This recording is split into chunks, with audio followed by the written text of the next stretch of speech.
ఇప్పుడు తర్వాణి అన్నం ఎలా తయారు చేయాలన్నది నేర్చుకుందామా.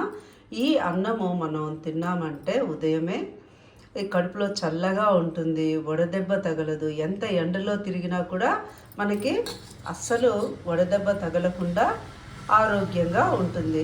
మధ్యాహ్నం వరకు కడుపులో చల్లగా కడుపు నిండుగా ఉంటుందన్నమాట. ఈ అన్నానికి ఏం చేయాలంటే ఇలాగా ఒక గ్లాసు బియ్యము ఇలా అన్నాన్ని వండి చల్లార్చుకొని ఉండాలి. లేదా మధ్యాహ్నం వండిన అన్నము సాయంత్రం కూడా వాడుకోవచ్చు. ఈ ఇలా మెత్తగా తయారు చేసేసిన అన్నాన్ని, మెత్తగా ఉండాలి ఈ అన్నం మాత్రం. చేసిన తర్వాత వేడిగా ఉండే పాలని ఒక గ్లాస్ పాలు తీసుకొని ఇందులో వేయాలి. వేసి బాగా ఇలాగా పైకి కిందకి బాగా కలుపుకోవాలి. ఇలా పాలు ఒక గ్లాస్ పాలు వేడి చేసి వేసిన తర్వాత మళ్ళీ ఒక అర గ్లాసు వాటర్ వేసుకోవాలి.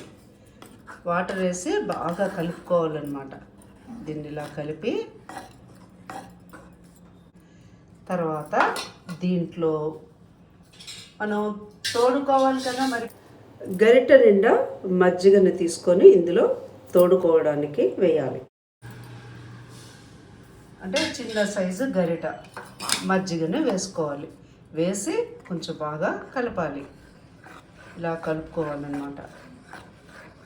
ఎందుకు ఇలా లూజ్ చేసామంటే రేపు పొద్దునకి ఈ పాలు ఇవంతా కూడా నీళ్ళంతా కూడా ఈ మట్టి కుండ ఏం చేస్తుందంటే వాటర్ అంతా పీల్చేస్తుంది.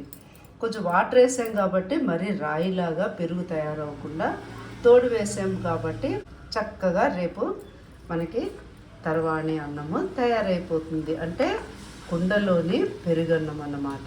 ఎండాకాలం వచ్చిందంటే ఇవి తింటూ ఉంటారు. పూర్వము పిల్లలకి టిఫిన్లు అవి ఉండేదే కాదు. ఇవే తయారు చేసి పెద్దవాళ్ళు పిల్లలకి పెట్టేవాళ్ళు. దీంట్లో మనం ఏం చేయాలి, ఇప్పుడు ఉల్లిపాయల్ని కొంచెం వేయాలి. ఉల్లిపాయ ఏం చేస్తుందంటే మరీ పుల్లగా అయిపోకుండా ఇది ఉంటుందన్నమాట. రేపు పొద్దున్న మనకి ఇందులోనే నంచుకొని తినడానికి కూడా చాలా బాగుంటాయి. ఇలాగా అన్నీను ఉల్లిపాయలు మనం కట్ చేసి పెట్టుకున్నది మనకు కావాల్సిన ఎన్ని కావాలో అన్ని వేసుకోవచ్చు.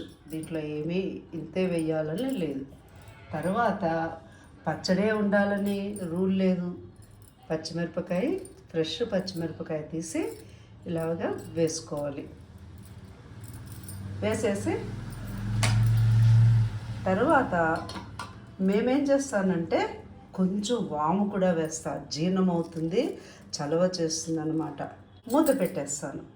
మూత పెడితే రేపు పొద్దున కల్లా మనకి తర్వాణి అన్నము తయారైపోతుంది. అంటే పెరుగన్నము, కుండలో పెరుగన్నం రెడీ అయిపోతుంది. చాలా టేస్ట్ ఉంటుంది, చల్లగా ఉంటుంది, కడుపు నిండా ఉంటుంది. ఈ టిఫిన్లు ఆయిల్ ఫుడ్లు తినడం కన్నా ఎండాకాలం ఇలాంటివి తింటే ఎంతో ఆరోగ్యం. ఇలాగ మూత పెట్టుకొని పక్కన పెట్టేయాలన్నమాట. పెట్టి రేపు పొద్దున మళ్ళీ ఎలా ఉంది అన్నది చూద్దామా.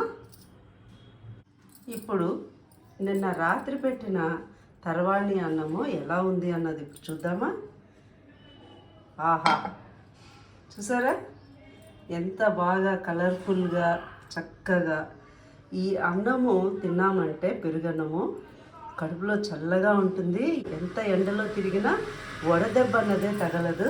అంటే మధ్యాహ్నం అయినా కూడా కడుపు నిండా ఉంటుంది, హాని కూడా చెయ్యదు. బాగుంది కదా, తప్పకుండా మీరు కూడా ట్రై చేయండి. ఇలా టేస్ట్గా చాలా బాగుంటుంది. తగినంత ఉప్పు వేసుకోవాలి. ఈ విధంగా ఉప్పు వేసుకొని చక్కగా బాగా కలిపేసి పచ్చిమిరపకాయతోటనే నంచుకొని తినచ్చు. మీకు ఇంకా కావాలి అని అంటే నిమ్మకాయ పచ్చడి, గోంగూర పచ్చడి ఇలాంటివన్నీ కూడా నంచుకొని తినచ్చు. దీంట్లో కొంచెం మజ్జిగ వేసుకొని, ఇలా గట్టిగా వద్దు ఇంకొంచెం లూజ్ కావాలన్న వాళ్ళు మజ్జిగ వేసుకొని కూడా తినచ్చు.